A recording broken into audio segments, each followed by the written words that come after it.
Hey everyone, this is Rahul. तो कैसे हैं आप सभी। उम्मीद करता हूँ आप सभी अपने घर पर सुरक्षित होंगे, ठीक होंगे। तो ये वीडियो उन सभी बच्चों के लिए होने वाली है जो कि इस साल साइंस का एग्जाम देने वाले हैं। तो इस वीडियो में आपको बताऊंगा कि साइंस का जो पेपर होता है उसको आपको किस तरह से प्रेजेंट करना होता है। मोस्टली स्टूडेंट को क्वेश्चन पेपर आता है, लेकिन उनकी जो प्रेजेंटेशन टिप्स है वो खराब होने के कारण उनके मार्क्स कट जाते हैं और फिर बाद में स्टूडेंट को निराश होना पड़ता है। इसलिए आज की वीडियो आपके लिए बहुत इंपॉर्टेंट होने वाली है अगर आप भी क्लास 10th या फिर क्लास 12th का साइंस का एग्जाम देने जा रहे हैं। तो चलिए बिना देरी के वीडियो को स्टार्ट करते हैं।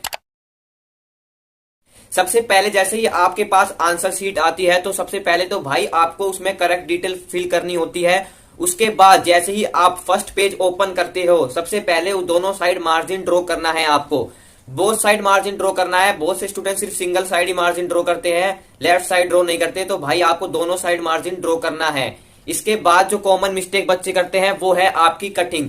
फर्स्ट पेज पे तो भाई आप कोशिश करना कि आप कटिंग बिल्कुल भी ना करना, क्योंकि first impression is the last impression, ये आप सभी जानते हैं। इसलिए कोशिश करना कि आप फर्स्ट पेज पे एकदम नीट एंड क्लीन, जितनी अच्छी राइटिंग हो उतनी अच्छी राइटिंग में फर्स्ट पेज पे अच्छे से लिखें। और जो आपके इंपॉर्टेंस टर्म होती है ना भाई, उन्हें अंडरलाइन कर देना। आप ब्लू पेन तो लेके जाते हो, लेकिन साथ में आप डायग्राम के लिए जितने भी आपका स्टेशनरी आइटम्स हैं वो अच्छे से लेके जाना। और जो भी आपके इंपॉर्टेंट टर्म्स होते हैं या फिर जो भी आपकी हेडिंग्स होती हैं उसको अंडरलाइन कर देना पेंसिल से। याद रहे पेंसिल से करना है, पेन से बिल्कुल भी मत करना।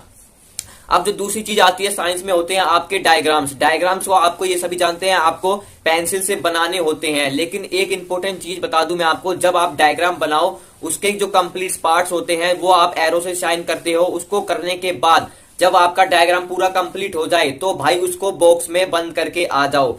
जी हाँ दोस्तों, ये बहुत ही ज्यादा अट्रैक्टिव लगता है और इंप्रेसिव भी लगता है। तो अब नेक्स्ट जो इंपॉर्टेंट चीज है आपकी, जो आपको करके आनी है एग्जाम में, वो है जब भी आपके कोई न्यूमेरिकल पार्ट आए तो उस न्यूमेरिकल को कंप्लीट करने के बाद लास्ट में जो आपका आंसर आता है उसको भाई बॉक्स में बंद कर देना। बॉक्स आपके लिए बहुत ही ज्यादा इंपॉर्टेंट होते हैं, क्योंकि लास्ट में जब आपका आंसर आता है तो सीधी जो एग्जामिनर की फोकस होता है वो सीधा लास्ट में आंसर पे जाता है। क्योंकि भाई जो एग्जामिनर चेक कर रहा होता है उसके पास पूरी आंसर शीट पड़ी होती है, वो सबसे पहले आंसर मैच करता है। अगर आंसर मैच कर गया तो वो संतुष्ट हो जाएगा, भाई हाँ ऊपर का भी बंदे ने सही किया है, तो वो जल्दी जल्दी चेक ऊपर से नजर मार देता है। लेकिन अगर आपने आंसर गलत लिखा है फिर वो एक एक स्टेप चेक करता है कि हाँ भाई इसने कहाँ गलती करी है, फिर वो स्टेप वाइज मार्किंग करता है। तो कोशिश करना कि जब भी आप आंसर लिखो तो उसको लास्ट में बॉक्स में बना के आ जाना। न्यूमेरिकल आपके जो फिजिक्स में होते ही हैं तो उसको न्यूमेरिकल को जो लास्ट में आंसर आता है उसमें बॉक्स में बंद करके आ जाए।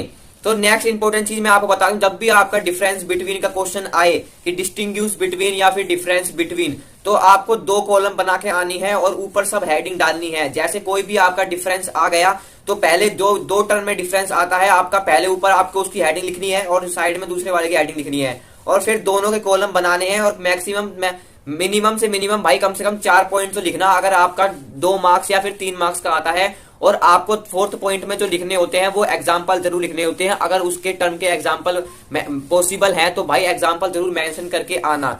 एग्जाम्पल आप जरूर लिखें, क्योंकि इससे ज्यादा चांसेस होते हैं कि एग्जामिनर को पता चल जाता है कि आपको कितनी नॉलेज है जिसको आप लिखने जा रहे हो।